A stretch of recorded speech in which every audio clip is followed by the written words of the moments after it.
The students will come up, they'll introduce themselves, they'll give you the title of the poem and the poet, and we'll just proceed in that manner. Upon conclusion, the judges will confer and we will determine the top 3 presenters. So first of all, let's just give them a round of applause.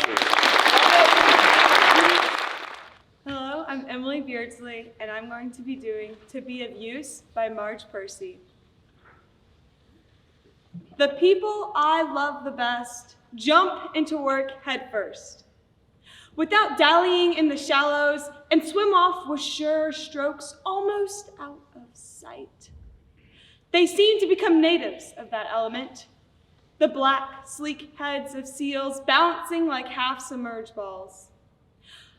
I love the people who harness themselves, an ox to a heavy cart, who pull like water buffalo with massive patience, who strain in the mud and the muck to move things forward, who do what has to be done, again and again.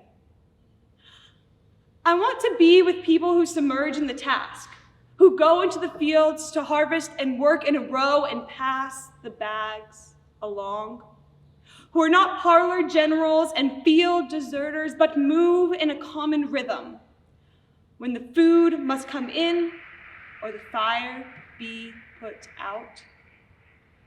The work of the world is as common as mud. Botched, it smears the hands, crumbles to dust. But the thing worth doing, well done, has a shape that satisfies, clean and evident. Greek amphoras for wine or oil, Hopi vases that held corn are put in museums.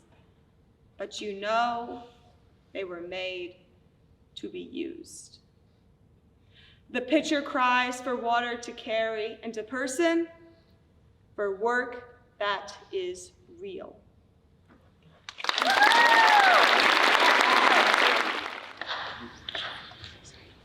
Hi, my name is Parker Frierson, and I'll be reciting Sanctuary by Jean Valentine. People pray to each other, the way I say you to someone else, respectfully, intimately, desperately. The way someone says you to me, hopefully, intensely, expectantly. Ub Oosterhaus. You who I don't know how to talk to you. What is it like for you there? Here, well, wanting solitude and talk, friendship, the uses of solitude. To imagine, to hear, learning Braille, to imagine other solitudes, but they will not be mine. To wait in the quiet, not to scatter the voices. What are you afraid of? What will happen? All this leaving and meetings? Yes. But death? What happens when you die? Not scatter the voices. Drown out. Not make a house out of my own words. To be quiet in another throat, other eyes. Listen for what it is like there. What word? What silence? Allowing. Uncertain. To drift in the restlessness. Repose. To run like water. What is it like there, right now? Listen, the crowding of the street, the room, everyone hunches in against the crowding, holding their breath against dread. What do you dread? What happens when you die? What do you dread in this room now? Not listening, now. Not watching, safe inside my own skin.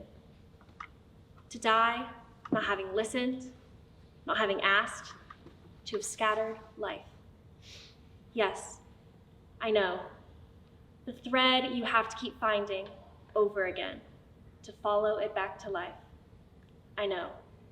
Impossible. Sometimes.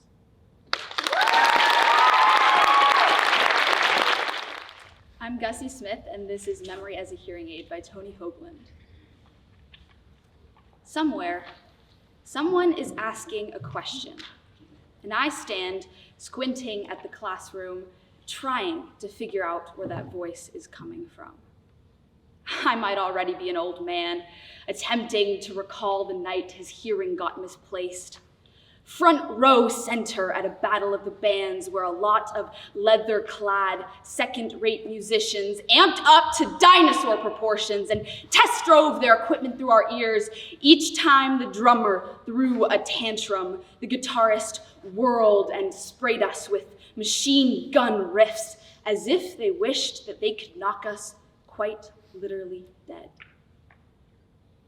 We called that fun in 1970 when we weren't sure our lives were worth surviving.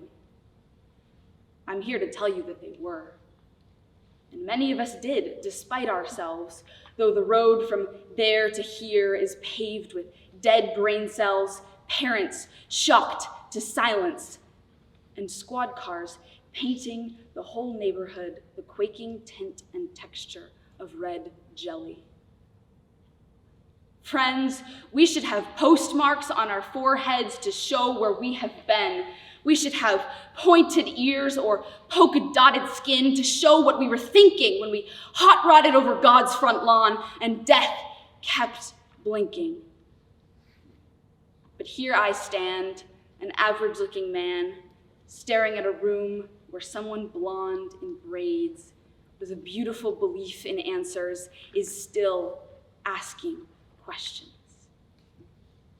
Through the silence in my dead ear, I can almost hear the future whisper to the past.